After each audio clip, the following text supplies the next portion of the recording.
we're live! Good evening, ladies and gentlemen, and welcome to Big Girl and Friends. I don't like the angle on this. I'm going to adjust this a little bit. My name is Christopher Wilson, also known as Big Girl, and we are delighted to have you with us on Tuesday, May 12th, for the second show of our 8th week. Did I do that right tonight? Yes, I did. 8th week. We've got a fabulous guest. I mean, every guest that we've had is a fabulous guest. I'm still actually recovering a little bit from our guest last night, Karen Birthright, because she was so ridiculous. And as if the ridiculous quotient wasn't already through the roof, we brought on Sean Wright to bring the irreverent craziness through the screen. And I think I hyperventilated for the better part of the show. And I think I'm still getting, no, that's a bad joke. Anyway, my respiratory system is adjusting. Yeah, it's been a lovely day. I've been busy. I'm happy to see that it was cold this morning. It's less cold. I had a lovely little stroll and the sunshine is out, and I'm delighted to be here with you. And we're excited to welcome a very dear friend of ours onto the stream tonight. But before I do that, I will remind you that this is an ongoing fundraiser for the Actors Fund of Canada at afchelps.ca. We have now successfully crossed our $22,000 fundraising mark. Yay! And we are excited to continue to support the AFC, which is an incredible organization supporting the artistic community across Canada during COVID crisis. And we will continue to do that. So if you are able to offer your support during this stream, we would welcome it openly. Openly. We would welcome your generous support openly. I don't know what's going on here. So, yes.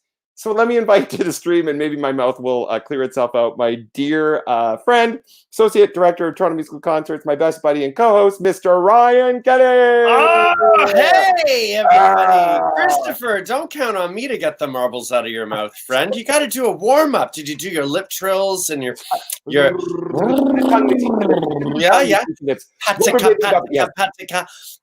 Yes. Yes. Resonate. Get those feelings in the mask of the face, the apples of the cheeks. Well done, sir. I was enjoying that. Karen, our lovely guest last night, Karen Birthright, was doing some good warming up. So much to the point before the show that she forgot. Oh, she forgot that we were doing the show. She was just like, the screen went blank. Yeah, I'm like, yeah, there was a lot of silliness on the stream last night, which was a lot of fun, and at the same time a lot of heart, which is something that I think has been really exciting through this entire thing, is to connect with people who are really here to not only give but to feel, and so that's been one of the great things. Beautiful weather today, although you mentioned, a little cold, but we are lucky. Sun's going down a little later. I got some light coming in from the, it's not dark when we're done the show anymore. Yeah, I know. Really nice. It was totally dark when we started. That's yeah. About halfway through, it would be nighttime, and so the spring is here. It's on its way. I think Old Man Winter has finally started to mosey on out of here, which is, I'd say it's about time. Yes, I'm ready. I'm ready to sit on my balcony without my coat on. Let the flowers jump up. Let the flowers out. Let my plants outside. I shared a plant. Oh, hey, I did officially day 1 of my yoga challenge today with my neighbor. Oh, so yes. We moved beyond deep breathing. Oh, yes. We did 43 minutes of downward dogs and stuff. It was good. It wasn't like a punch you in the face kind of like yoga is. Like a downward dog. Yoga's so aggressive. But it wasn't like we weren't sweating. I broke a sweat. But it was, I think it's going to be very gradual. A much grander experience than day 0. Right. With the 3 deep breaths and pat yourselves on the back. Yesterday, yes. So, and I'll be, we didn't start right at 10. Both of us texted each other at 9:45 and we're like, hey, do you want to, I don't want to, let's get up slowly. But we did it. We got to the other side of it, and then taught a class this afternoon, and so it's been an active day. But I'm still wearing some pajama bottoms. All good. Some polka dot pajama bottoms. Nice. Yeah. And just taking it easy. Yeah, what were you going to say? I had a lovely cyber connection, COVID connection A today. little COVID connection, cyber on cyberspace with Cyberland. our dear friend Duff McDonald. Oh, how's Duff? Who we had the privilege of working with recently in Urinetown in concert. He did a star turn as Officer Lockstock. He launched a new series today online called Around the World, where he is connecting with people in different parts of the world to talk about their experience in the now. And his first guest was a wonderful friend of his named Don Ackerman, who's originally from Saskatchewan and now is isolating in Tennessee, and also lives in New York and has traveled a lot. He's also a flight attendant, so he was talking about his adventures. So Around the World, I would encourage you to go on Duff McDonald's Facebook page and tune in on this stream. He's planning to do it 3 times a week, and he's seeking out guests from around the globe. Oh, how exciting! I actually caught Duff on a video of Les Mis casts getting together. That's one day more, and I caught him on the screen, and I saw Charlotte Moore, I believe, was in that video, and Susan Wesson. That's right. And it was just and a lot of other Canadians on that list that either I hadn't recognized or I hadn't seen for a long time, or I didn't realize what a strong Canadian presence that show had. It was really cool. Yeah. Oh, weren't those the days? Those were the days. And you saw Les Miserables. Miss Saigon was right next door, And then there was Phantom and Tommy and our guest was in Tommy. So that's why I'm saying. Oh, sorry. Listen, before we bring on our fabulous guest, I know. We had a beautiful, a very heartfelt moment with Karen Birthright talking about a Canadian colleague of ours, Nick Darrow. And according to Facebook, Nick has woken up today. He was in a coma for nearly 2 months. I'd say close to it. So he's weak, obvie's gone through a great ordeal, but he has awoken, and he is he's responding to his care workers, and so he has regained consciousness. Man, nothing short of a miracle. No, and he's got a hell of a journey ahead of him with everything. So we're just holding the space, but we are so grateful that he has come back to the land of the living. Yes, and so I just wanted to share that. Well, that's good news. It is really good news. And I think if we continue to champion the people who are fighting, as well as the essential workers. I mean, I'm looking on our friend John Edwards on Facebook, and he's getting suited up every day in his PPE and going to work. And my heart goes out to the people who are suffering, but also the people who are working so hard. Yeah. It's incredible. And I can't help but continue. I mean, we were so blessed to work with John on Living with Henry. Oh, yeah. And one of the many roles that he played in the show was a nurse. So isn't that a riot? Hey? He played an onstage nurse and then became a real life nurse. And he works at St. Mike's he's doing incredible work. And did anything else true come out of that? Like Mary Kelly didn't really become my mother, although Lizzie Kirk did become a drag queen. A drag queen? She's gonna hate me if she ever sees this. No, but her and Sean dressed up like drag queens. That was so great. Yes. Let's talk a little bit about Toronto musical concerts for just a second, because our guest has made a massive impact on our last couple of seasons, which I'm super excited to have him come in and join us, because not only do I like the guy, but I just admire his work. It's okay. Bobby and Company, Lee Harvey Oswald in Assassins. And the Balladeer in Assassins. And the Balladeer. And that was a funny story, because when I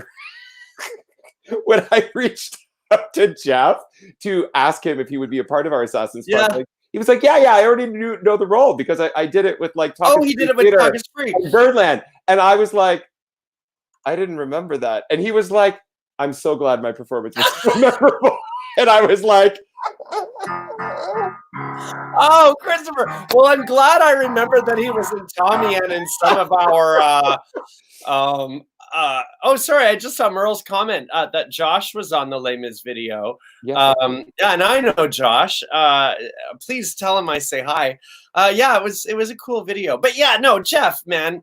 No, Geoffrey Tyler is a man who then made us want to our skin crawl during parade, being such a smarmy and smarmy character. Now, I don't know. Does that come naturally to Jeff? No. Smarminess? I don't know. He's a silver fox, fabulous man, but he's a good actor. He's a good actor. That's So, one yeah. of the funnest things. Most Funnest, fun. well, I said, what did I try to say earlier? Yeah. You tried to count. Yeah. And open. You tried to say openly. Or Openly. Yeah, no. Stop. Well, Stop as I said, trying. this wonderful performer, not only has he done wonderful things with us, he has graced the stages across Canada. Yes. He's performed in the state. I mean, he's an actor, he's a singer. And he's a choreographer? Does he not? Choreographer, yes, he had a journey. We'll talk about that. Holy cow! Well, let's not talk about him. Let's talk to him. Yeah, let's welcome to the stream. The at least he knows what we would say if he wasn't in the room about him. That's we'd be like, we love you, Geoffrey Tyler. Jeff Tyler! Yeah. Welcome to the show, sir. Thank you, guys. It's so great to be here. God, it's so great to see you guys. How are you doing? I'm doing well. I'm doing all right. You know, I'm keeping very, very busy. And where are you in the world? I am currently sheltering in place in St. Catharines, Ontario, the lovely Niagara region. Yes, with my lovely girlfriend and our little guy who's 6. And, so you're there with your beautiful partner and a 6-year-old. Yeah, and let me tell you, it's so much fun hanging out with a 6-year-old for 24 hours a day. I have that gives COVID crazy a whole beautiful new meaning. You know. So what is your fabulous 6-year-old's roommates? I mean, he's your son, but what is his preferred fun go-to action in the last 8 weeks of self-quarantine? What's been so the preferred go-to action? It's mostly I'm hungry. What can I do now? And why won't you play with me? And so, Jeff, have you been able to come up with like a solution for all of those challenges? Yes. We give him lots of options on things to play with, which he's completely bored with now. Okay, so if I may interrupt, I have a couple of questions. Yeah. For you then. Jeff, I'm hungry. Jeff, I want something to do now. And Jeff, why won't you play with me? Those are my questions for you today. Okay, so number one, I'm hungry. I'm hungry as well, buddy. We got a banana there. You can have a banana. That's no problem there. What should I do now? Well, hey, you got lots of things. You got your coloring. You've got your puzzles. To which he would answer iPad. Answer, with the question mark. And the iPad is not. We've had lots of iPad, buddy. We're not having iPad for the rest of the day. And why won't you play with me? It's like I'm just doing a little work now, buddy. We got to do some work here. I'm in the kitchen. I'm trying to get stuff ready and stuff like that. Well done. For dinner, so. We'll be there. You're negotiating. You've got a great cadence in your voice. There's some manipulation happening there, and yet that's not manipulation. It's called parenting, Ryan. Oh, sorry. I'm leaving out the part though. Like I'm leaving out the reality part. The superlative. The reality part is 20 minutes later. It's if I have to tell you one more time. There's a lot of that goes on. Oh, absolutely. That's called the joy of parenting. It's not his fault, though. I just have to say, it's not his fault. He's 6. He's 6 years old. He's bored out of his skull. He doesn't want to be here. So there you go. Oh, look. Apparently somebody gave me a gorgeous haircut, Meryl has just said. Yes. You look good. Thank you. It's the COVID-19 look. Are you? Yeah, exactly. Cut the sides, just leave the top. Jason Chesworth. Hello, my love. There you go. Jason Chesworth. My 4 years on there right now while Daddy has a Zoom meeting. Yes, good old Dawn. That is quarantine right now. Yeah, that is totally. So when times. So your little guy is he in kindergarten? Grade 1. Grade 1. So we're doing that online too, and that has there been any kind of. Go ahead. I was going to say, has there been any engagement with the teachers at the school board in the Niagara region with the kids? Just only through the portal, only through message boards and things like that. And the occasional little video that she's put up, asking him to do stuff and things like that. But it's very much like homeschooling your own children is very much like putting out a dumpster fire every 10 minutes. Oh yeah. Yeah. Yeah. I bring this up frequently. It's a high stakes situation. It is. It is the for highest stakes everyone. situation I have ever experienced in my life. And I've been in charge of multi-million-dollar productions. Yes. And it's Yes. it's Yes. nothing. Yeah. I have to say that I hope, and I'm not saying that you're a part of this thing. I think you're a very, very conscious, beautiful man. But I am hoping that there are a lot of people in the world that come out of this experience having a much deeper appreciation of education and the people that do it. Well, you know what's funny? I just have to qualify that. It is something inherent to the parent-child relationship. Of course. Because he is an angel in class with his regular teacher. Of course he is. But at home, he realizes that we are frauds and have nothing good to offer.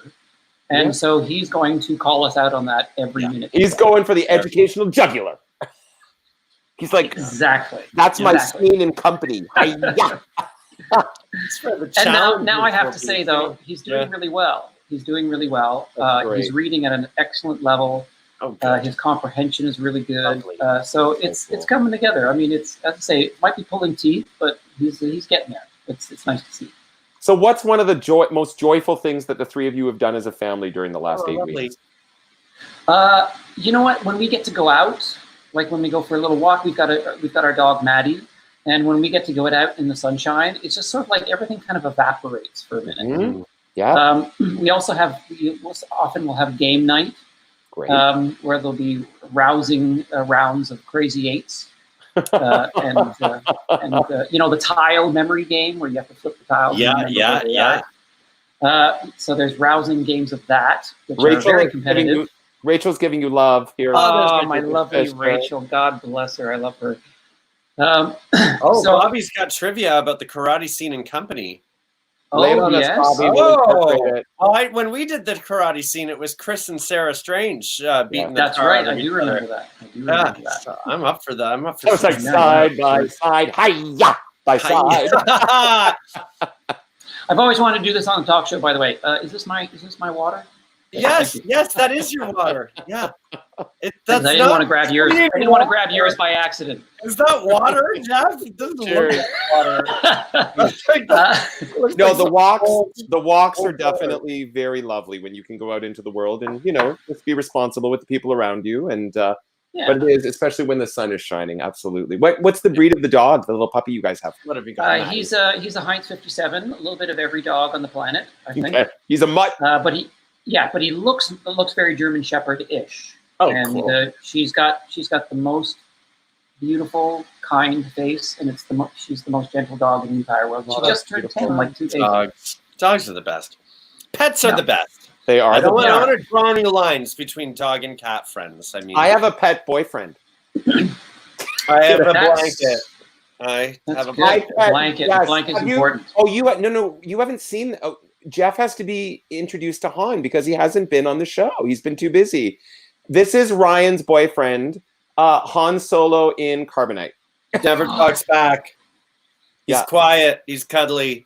I love it. Yes, you haven't. I'm protected from COVID. Yeah, all those things. You've been very busy, so you don't know Ryan's boyfriend. He's made several appearances. Maybe. I mean, you might have seen him in a movie or something. But he's made several appearances during this stream. He doesn't leave my side. I mean, we're going to talk about many things that you've done in the showbiz career, but you have, in addition to, homeschooling that little lad, you've been very busy with your lovely partner, Laura. Tell us about, in addition to the theater world, what you've been engaged with. What are you doing? Because you... First of all, it's true. Laura is very lovely. Yes. Other than that, so Laura owns a company called Fit to Eat, and it was started as a meal service company, creating meals for people with dietary restrictions of every kind, from athletes all the way down to people with whatever diabetes and those kind of things. It expanded a bit, become a lot of catering, and we opened a shop in Grimsby, like a little grab and go shop in Grimsby. So we've been doing that. Now, of course, during the lockdown, the shop is closed in Grimsby because nothing's open. And all of our catering disappeared in about 13 minutes, I recall. We had a couple of months worth lined up, and it just evaporated. Yeah, pretty much what you've raised already, what you guys have raised for the Actors Fund, we lost in about 10 minutes. Oh, my goodness. So that's the reality of that. However, everyone's staying at home. Everyone's super tired of cooking, and people are trying not to go to the grocery store as best they can, things like that. So we've added some things. We have the regular meal service for people, but we've added family meals. So at an affordable price, so people can, they don't have to cook one night. And we have groceries. So we have, your basic staples and groceries. People can get that. So we're doing that right now. Are you doing the food preparation? I sure am. I am in the kitchen with my little chef's hat on. Wow! And I'm cooking like a banshee. Now, So you guys are taking orders, placing orders, and then delivering these orders for people as well? Every Wednesday and Sunday. How large is your geographical window that you guys serve in the community? We get just a little past Grimsby. Okay, just outside of St. Catharines. Yeah, a little past Grimsby, all the way down to Niagara Falls. So it's like fast, slow food in a way. It really is. Yeah, like everything is cooked. Like there's a lot of meal service companies out there. Good to know, Rachel. Who's never made me a meal? Just saying. Yeah, that's my question. Just time. Why won't you play with me? Why haven't you fed me yet, Jeff? That's right. But yeah, so people are ordering, and we're very busy right now because. That's incredible. Jason, details, name, website. I live in Niagara. I can write this down. Lay it on me. Yeah, Fit to Eat. It's literally fittoeat.com. FITTOEAT.com.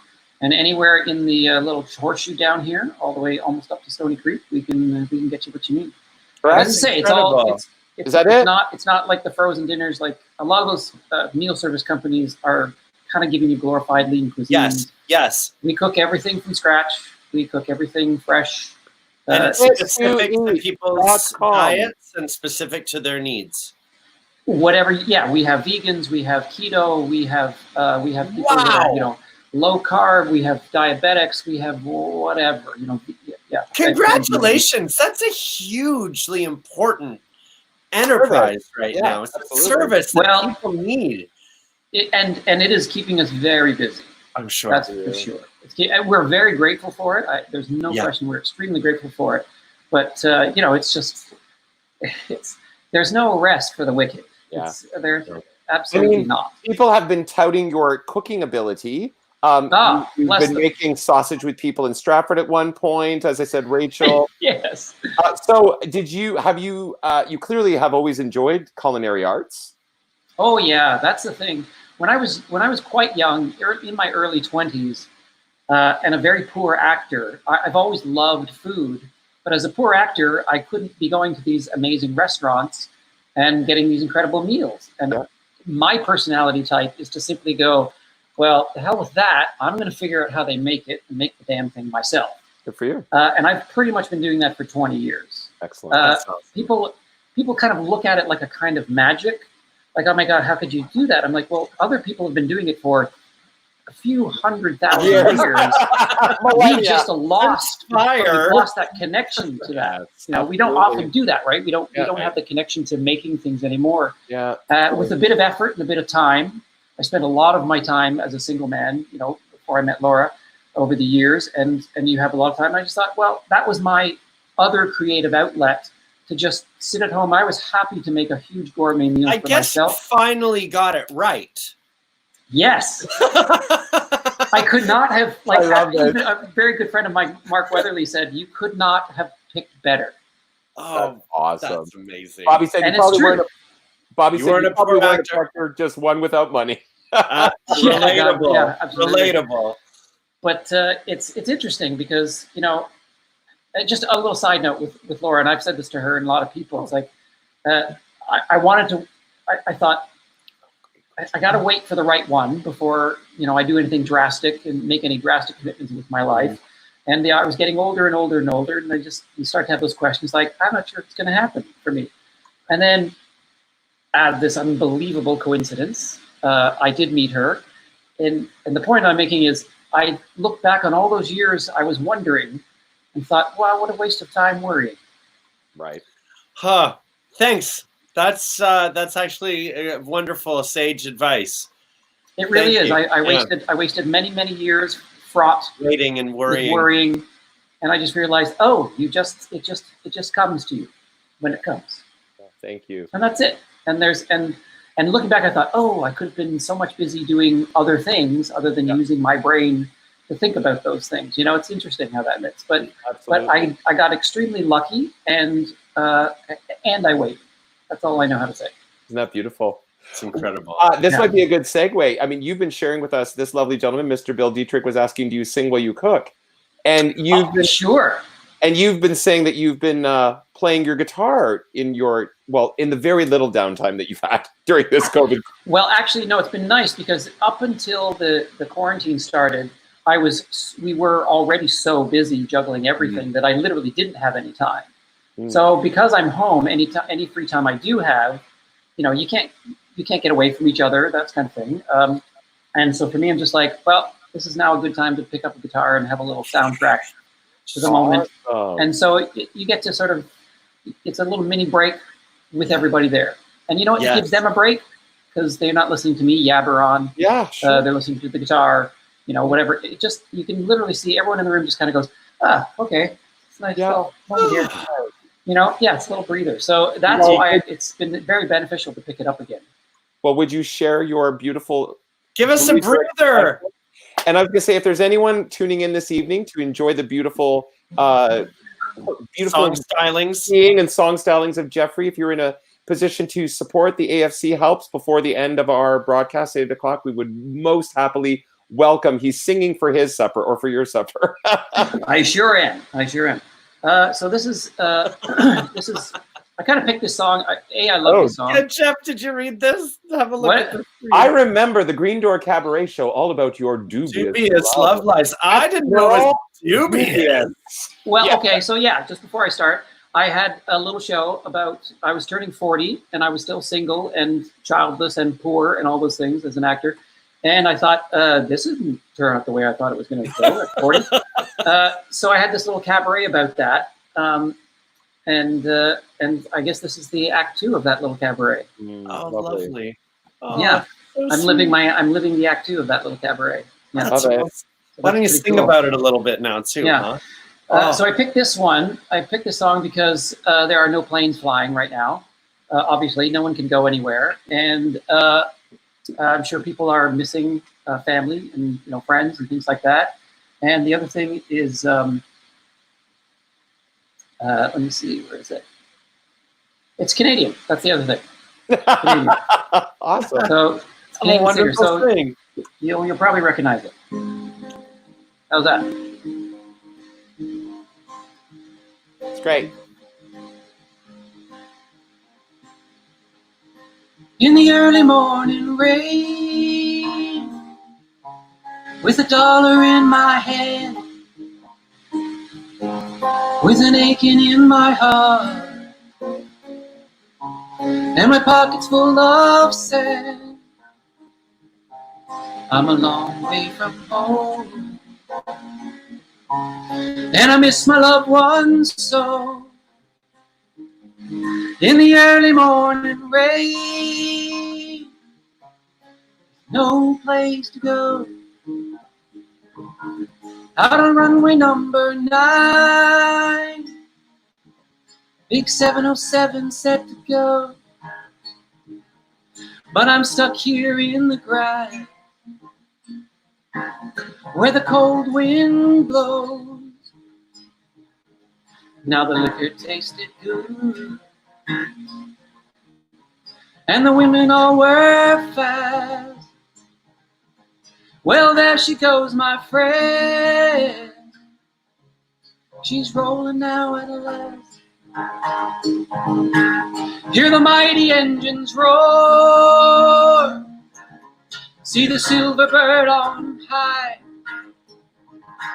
She's away and westward bound. Far above the clouds she'll fly, where the morning rain don't fall, and the sun always shines.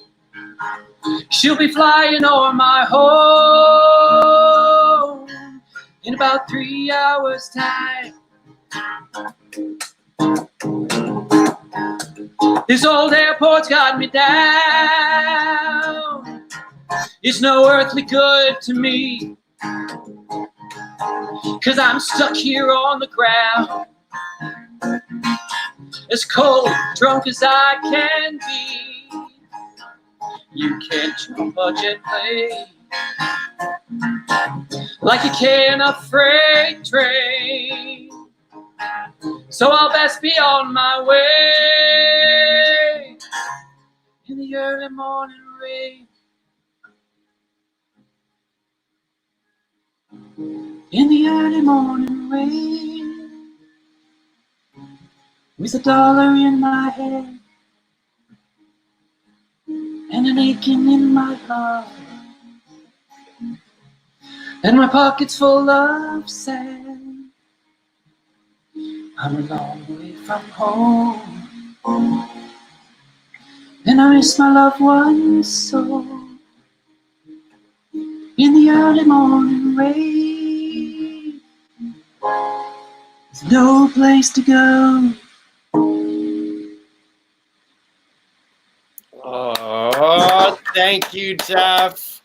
Oh man, it's like you just took me to like a coffee house. Totally. You know, like just That's like my style. That's my style. in this cozy, dark, warm room with a spotlight on you and a chair with your guitar and a mic.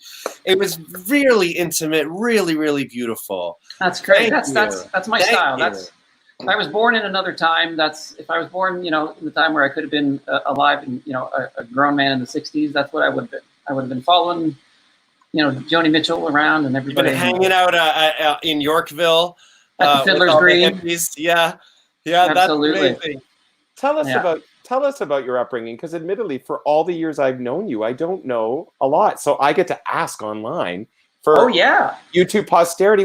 Tell us about your journey into performing and the arts. Oh, that's a great one. That's a great one. Where are you from? So I grew up in Georgetown, Ontario. Right. Just I was born. I mean, I was physically born in Toronto. We lived in Montreal for a couple of years, but the formative time, I ended up going to Georgetown, Ontario. I was there from 5 years old till 20. Oh. And then I only left there to go to Sheridan for a couple of years and then moved to Toronto, basically. But in between, in a bit there, so Georgetown was, I don't want to cast any aspersions upon the present Georgetown, but in the mid 70s, Georgetown was, there wasn't a lot going on there. There was hockey, smoking pot, and drinking and driving. Yep. Sounds like small town Ontario in the 70s and 80s. It does. And I was a particularly sensitive child, it turns out. My parents have a recording somewhere of me at 3 years old when tape recorders were brand new. Yep. We were sitting around and, you know, singing together, and I didn't sing. And my mom asked why I didn't sing with everybody else. And I said, because I wanted to sing on my own. Nice. So that's the first time. So have you got recordings of you singing on cassettes? Somewhere in a basement on a tape. Somewhere. Oh man, that was great though. I do remember the song I sang. The song was "Chickadee Fly Away." Oh wow, gorgeous! Oh, that's adorable. So cut to. I was in grade 5, and we were doing Oliver. And I was cast in the part of Artful Dodger. And we were in there on the stage. Dodgers on the show. Yeah, we did. Yeah. It's a way better role than Oliver. Yes. Yeah. So I'm standing on stage, and we're doing. I got to pick a pocket or two, and I'm standing there. I've got my little dollar bill, and I'm sitting in a chair for whatever reason, choreography, and I'm singing. As I'm singing, I'm having this objective moment at the age of 10, and I'm looking out and I'm seeing the you know, like sort of like the little bumps of the heads of people all in silhouette, and the lights on me, and I'm singing, and I'm also having a conversation with myself, slightly out of body, looking around, and I'm thinking, this is what I would like my life to be like. That's wonderful. 10 years old. Yeah. So you knew that there was a visceral moment. Yeah. A visceral moment. It was moment really visceral. Yeah. Yeah, it was really visceral. It wasn't like it wasn't everyone's looking at me, I like this. There was a sense of the whole setting making sense. Yeah. Yeah. And felt it's like weird you- to say that at 10. No, But to me, I'm just like, you had this a makes sense. You had a sense of belonging for sure. Yeah. Yeah. And I told my parents right after, and they were like, okay. Now, cut That to was Georgetown. me. Not, George, sorry, George. Jeffrey, you said Georgetown. Jeffrey, that was me watching Fame. That was me and my television screen. yeah. Yeah, totally. Oh, and all the shows I watched, Fame, I watched The Muppet Show. They're all shows about performing and you know, like it was just like this is lessons.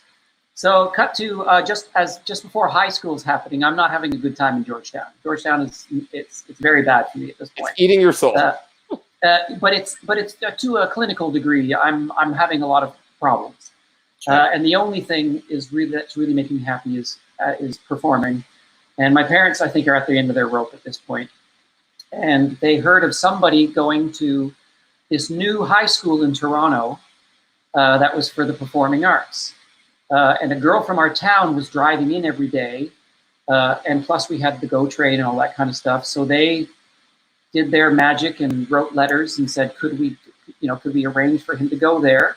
Wow. I auditioned, and that school turned out to be Etobicoke School of the Arts. Oh, wow. And but here's the thing. I'm the first graduating class from the Etobicoke School of the Arts. No way! So it started in 81, and it added a group, it added every year.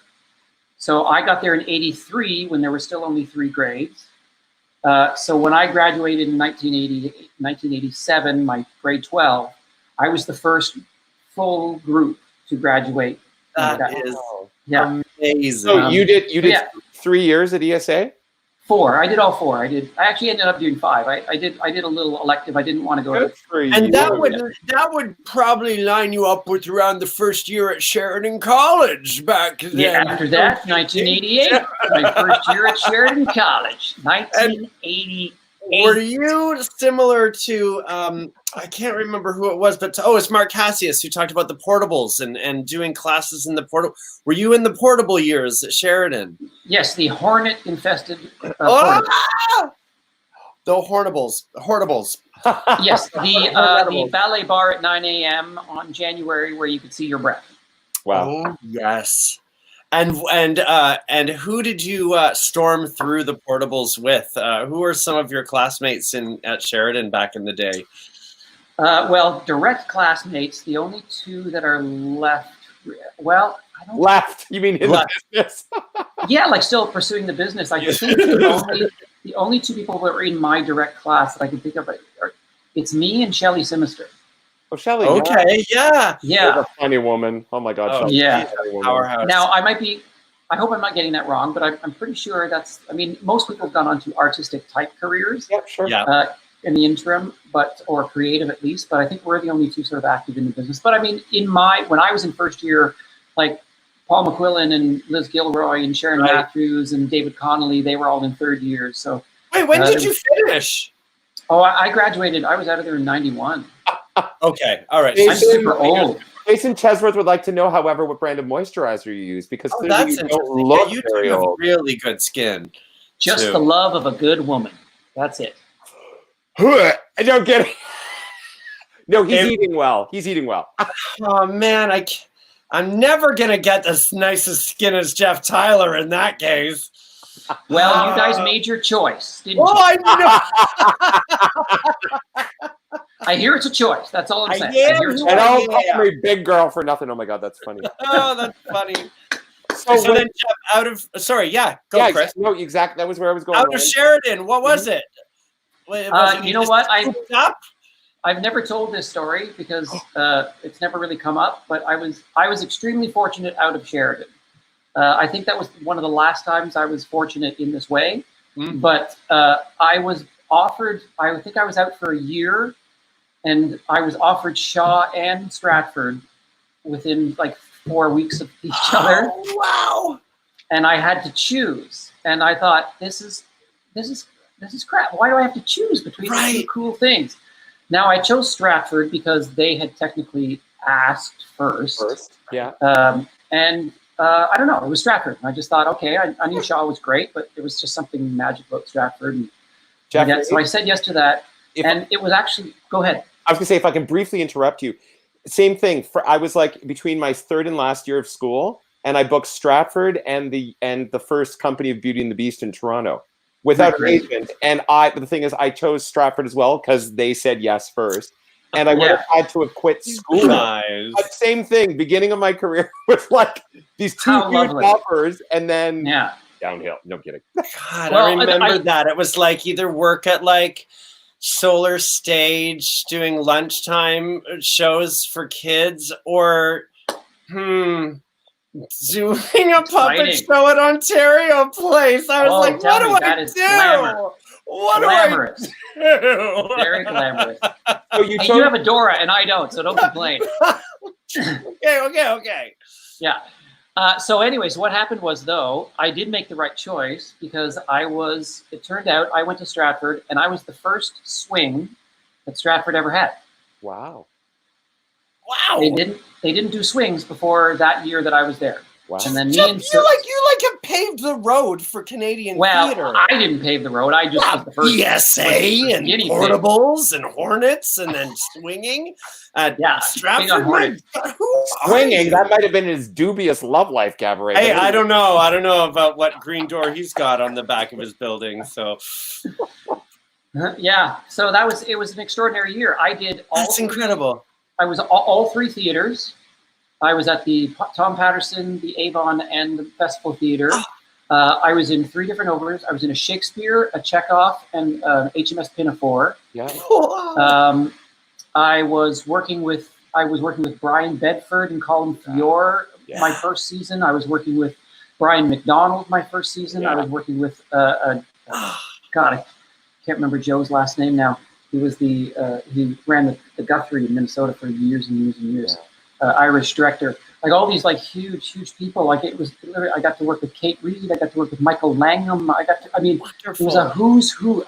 It was just by virtue of my age group, I was getting in on that last wave of all those great storied people that had built the place. Mm-hmm. Almost all of them are gone now. William Hutt was there still, William Hutt, in my second year, I got to have drinks with and act with William Hutt. I mean, it was extraordinary. Yeah, totally. Yeah. So top 3 things you learned. This is really great. This is so great. Top 3 things I learned. One was from Brian Bedford. He dried a few times in the middle of Measure for Measure. And he just waited. He just stood there. Yeah, he held the space. And he just waited for it to come. He just waited for it to come. And I was like, that was amazing. Because everyone else, as a young actor, I was just like, suddenly I'm like, oh my God, what's going on? Yeah. And he just waited. Still. And I thought, I'll never forget that as long as I live. Wow. Another thing was Michael Langham. You get on the festival stage and there's a great histrionics, and I am now speaking the Shakespeare. And I was down in the Vom, and I'm just playing a lackey to Brian Tree at this moment. And Michael Langham turns around in his beautiful old British, Geoffrey, come up here. You have to whisper something in Brian's ear. And so I just clogged up there. And he got a bit upset with me, but it wasn't personal. He was just being very stern. He's like, he said, just walk like a normal person. Walk like a normal person. And I was like, oh, I get to do that? And he said, yes. He said, real life now, the art comes later when we get closer. Oh, wow. Mm. And I was like, holy crap, I so have to remember that. It's just like setting the foundation, just marking the map first before you get into it deep. That's great advice. It's incredible. I think the other lesson I learned was the less you get to think, the better you are. Mm. So my debut in Canadian theater, this was my debut in professional Canadian theater. I was the understudy in HMS Pinafore. I was not understudy, a swing for 12 guys in the ensemble. A show choreographed by Brian McDonald, I might add. I had somehow charmed my way into their graces to say, maybe I could go on stage for someone who doesn't really do much, just so I'm not like, pow, the night that I have to go on. We thought that's a good idea. Brian Mackay, God bless him, Brian Mackay was understudying Dougie Chamberlain, and they said, this is a good chance for you to understudy, or for you to go on for Brian, who was older at the time and didn't do much dancing. So you can just get familiar with it, and he can sit out and watch Dougie Chamberlain. And we thought, this is great. It's a beautiful idea. Got my costume. I'm on.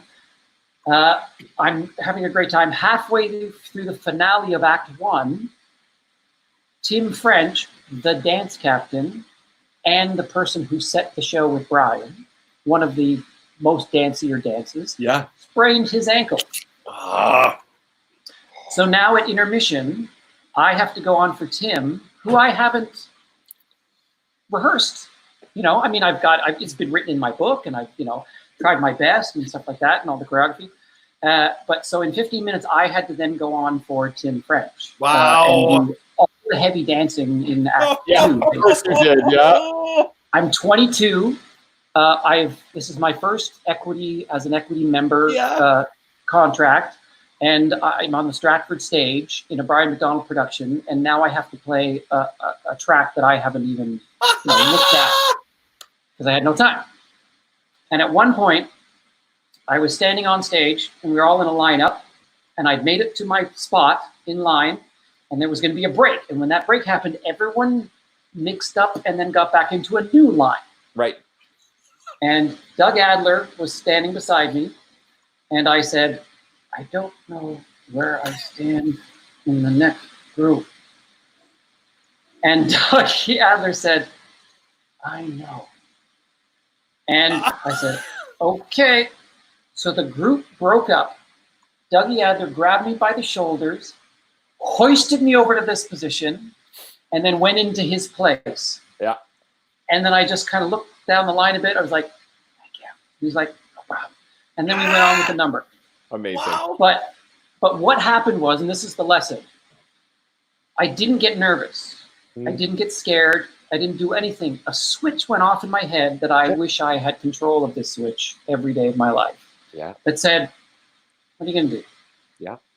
There's really nothing you can present. do. Worrying, freaking out, nothing of that will happen. Just present. go out there and be on stage.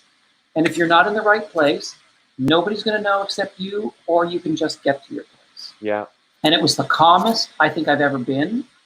When I have time to think about stuff, that's my worst enemy. Yes, that's Wow. right. I had no time to think about it, and that was one of the. So those three were that was a huge lesson for me. Amazing. Okay, so Can I tell you one more story though? No way. Wait, I'm gonna give you no time to think. Sing us a song now. No thinking. No worries. No thinking. No thinking. Just sing us a song now and come back with the story, because I do want to hear another story. Okay. But I gotta hear you sing another song too. And actually, if I may, as a beautiful motivation, oh wow, our first donation from Robert Beard in Stratford for $500. Wow! Oh my God, Robert! Thank you. Thank you on behalf of the Actors Guild of Canada. I'm just You're amazing. Thank you. yeah, Thank you. that's so incredibly generous. Thank Wow. you, Robert. So you better sing good, Jeffrey. Now I have to be good. Okay, all right. Yeah, don't think about it. Just do it.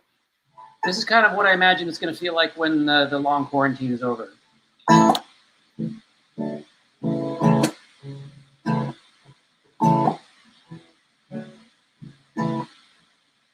Well, my time went so quickly. It went lickety-split. Out in my old 55. Pulled away slowly. Feeling so holy, God knows I was feeling alive. But now the sun's coming up, riding with lady love. Freeways, cars, and trucks. Stars beginning to fade. And I lead the parade. Just a wishing I'd stayed a little longer. Lord, don't you know The feeling's getting stronger. 6 in the morning came without warning. I had to be on my way. Trucks are all passing, lights are all flashing me as I'm heading home to your place. Now the sun's coming up, bright and we're late in love. Freeways, cars, and trucks, stars beginning to fade, and I lead the parade, just a wishing I'd stayed a little longer. Lord, don't you know the feeling's getting stronger? Sun's coming up, bright and we're late, dear love. Freeways, freeways, cars and roads.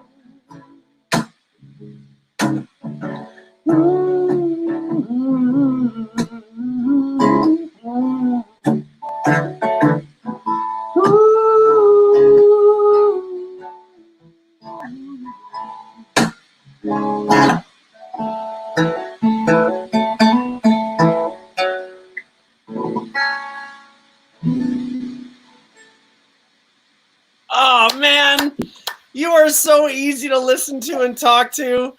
Thanks, man. As you said, I love how you were saying, you know, after the long day and you bring out the guitar, the little fella and Laura, they're just like, yeah, just pulling the wine and the warm milk. I was like, I can get into that groove. That's the it's such a great groove, and it's like this. Yeah. I'm looking at the time and I'm like, oh my gosh, it's like 5 minutes to 8 practically. And it just flew by. Jeff, what else were you going to share? Because your stories are really, really exciting. Oh, this is a cool story. Okay, so I was as the swing at Stratford. I was also doing 2 other shows, so they were all running together at the same time. Sure. And 2 nights I had a conflict. So there was 2 nights that I was doing Uncle Vanya at the Tom Patterson, and HMS Pinafore was playing at the same time. The Avon. So everyone was like, everyone be good, everyone be good, everyone be good. So I'm on stage in 1903 Russia in my peasant outfit, and I'm moving carpets and doing all that kind of stuff. Right. And I see the John Gray off in the wing at the back, and he's waving madly. So I'm like, oh, okay. So I go off stage.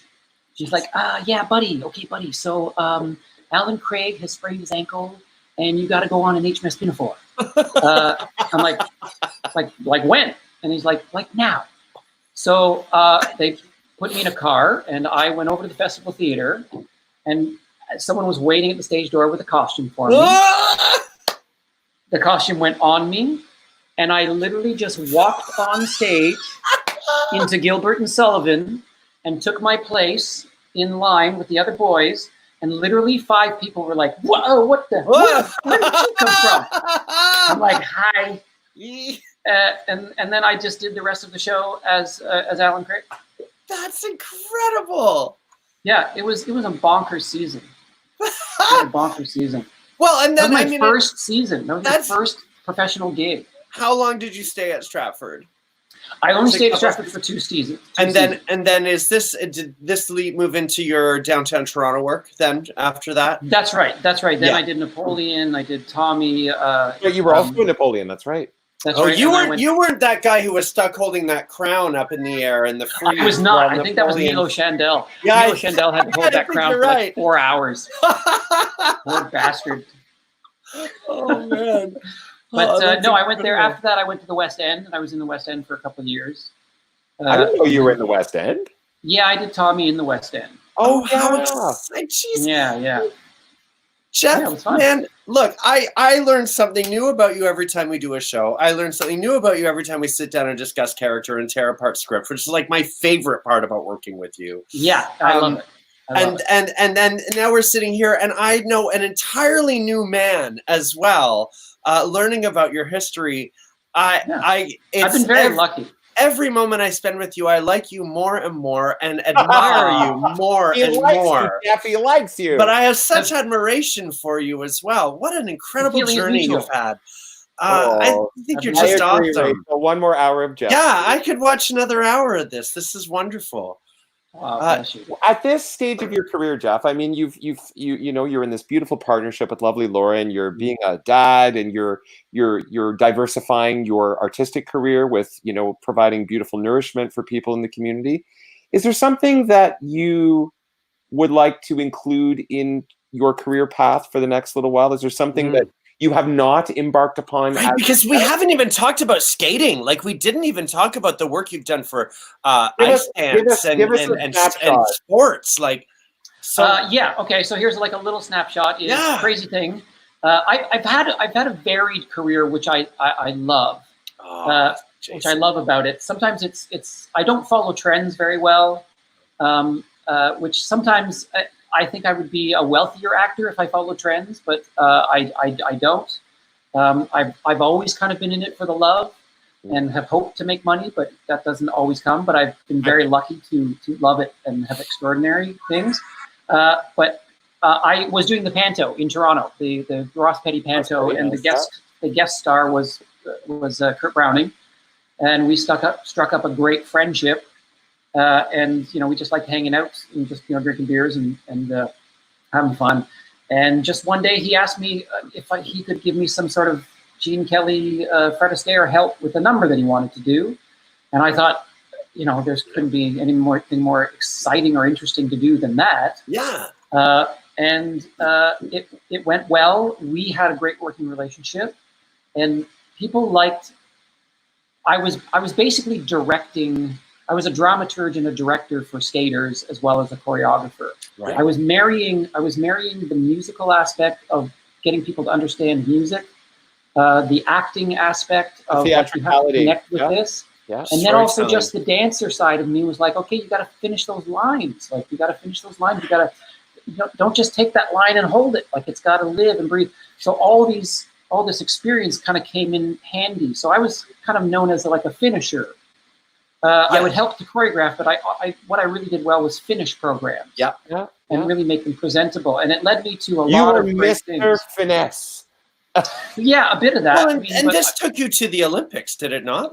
Yes, it did. The lovely pairing of Caitlin Weaver and Andrew Poget asked me, they wanted to do a 42nd Street number, and they wanted tapping. And I was like, okay. And we do that. On skate? How do we do that? Yeah. How do we do that?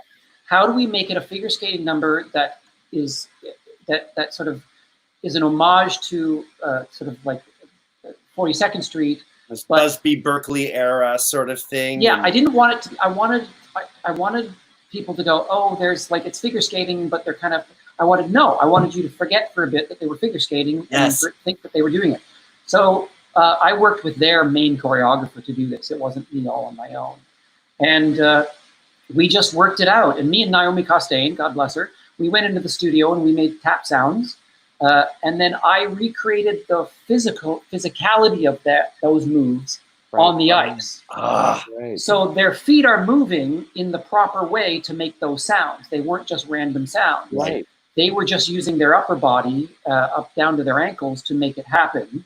Wow. And it fit perfectly. It was seamless with the show. Jesus, smart. Production. But I remember having those conversations with their director with their choreographer director, and I would say, like, we'd be doing something, and I'd say, no, now that's not 42nd Street anymore. It's figure skating. Mm. Like, if you're gonna do it, like, the arms have to be different. It's the style of the time. It's the 40s. It's the hands across the table. That thing that you do when you're tapping. It's the way your arms are. Yeah. All that kind of stuff. So it was choreographed, and then again, it was just finessed, and the details were what I brought to it. And but it was crazy. There was one day I was at the cricket club in Toronto, and Tracy Wilson was on my left, and Brian Orser was on my right, and the three of us were commenting about this world place team that I was working with, and I just had one of those moments of how The F? How did I get here? Did I get here? But it's super cool. Yeah. And the truth is, I got there because of Kurt. Because Kurt, in That's his generosity, and he believed in me, and he took chances on me, and then he introduced me to people. So I owe it all to him. One of my favorite moments was when we were at Eastminster Church doing company, and Kurt and his family were like in the front row or the middle of the balcony right in front. I was like, we're doing company, lots of company, lots of.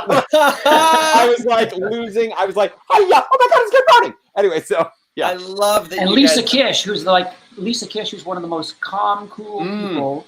Oh, met yeah, him and couldn't speak. She got all starstruck, didn't she? I remember She could not that. speak. Oh, what a great, lovely. Man, that was a good cast too. That was a nice Yeah, it was good. Chef, I'm a convert. Look, you have sold me on you completely. You get the part of being Jeff Tyler in this world. You're an amazing storyteller. You are. Thank you. I've had a lot of good things have happened to me. I've been very blessed. Very blessed. You pay it forward. Before you sing us out, my love, we are joined by another dear friend, come from away Toronto's beautiful Sasha Dennis. Sasha Dennis! Extraordinary, gorgeous talent with lots of wonderful things to share. We're excited to have her tomorrow joining us. If you're joining us in the social media, you can hashtag Big Girl and Friends us out, as it were. And Jeff, I mean, like seriously, as Rachel said, we could chat for a whole nother hour. Oh, geez, yeah.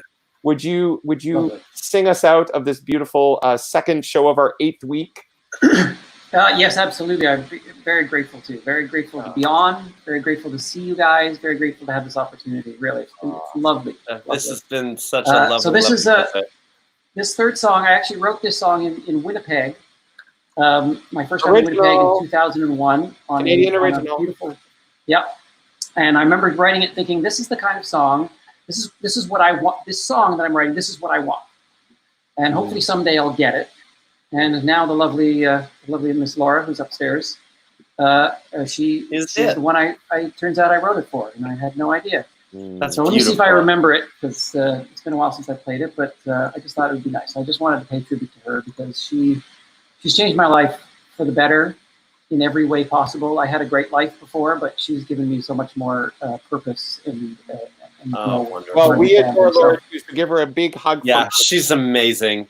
Yeah, she's lovely. We like her a lot. Big girl. All right, so let's see if I remember this.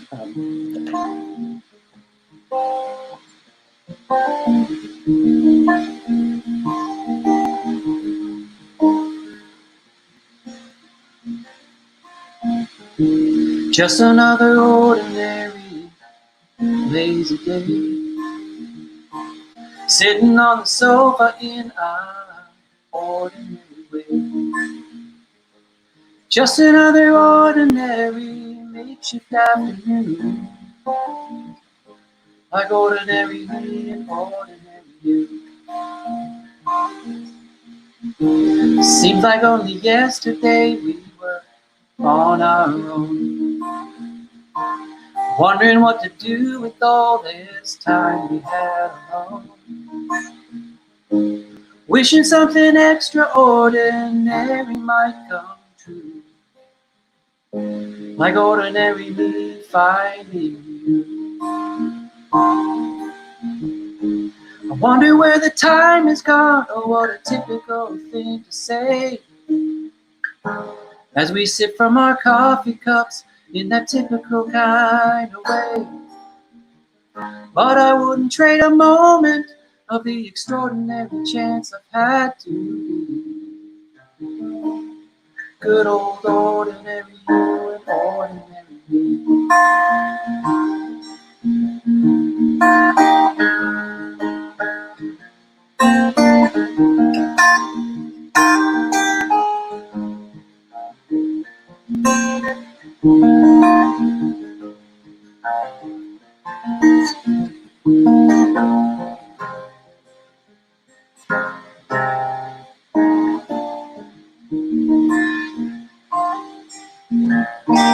Just another ordinary autumn's eve. A silvery moonlight shines through the autumn leaves. Just another ordinary summer's gone too soon. For ordinary me and ordinary you. It's just ordinary me and ordinary you. Good old ordinary me and ordinary you.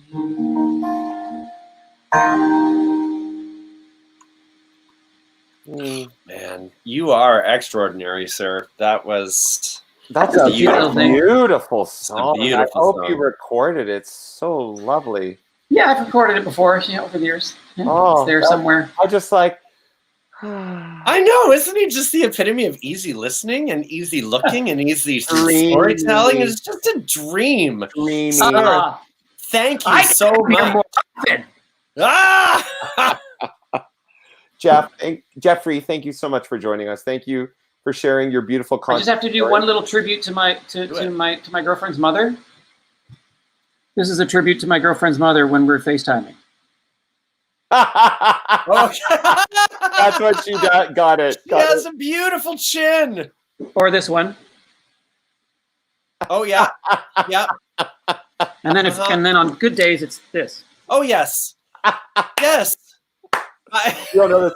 And I saw a really hysterical thing at the end of, there was like a Laurel and Hardy sketch. Said the end of every Zoom meeting, and they're like, bye, bye, see you later, bye, bye, bye, bye, bye, like 20 minutes, bye, That's bye. literally what it's like. You're right.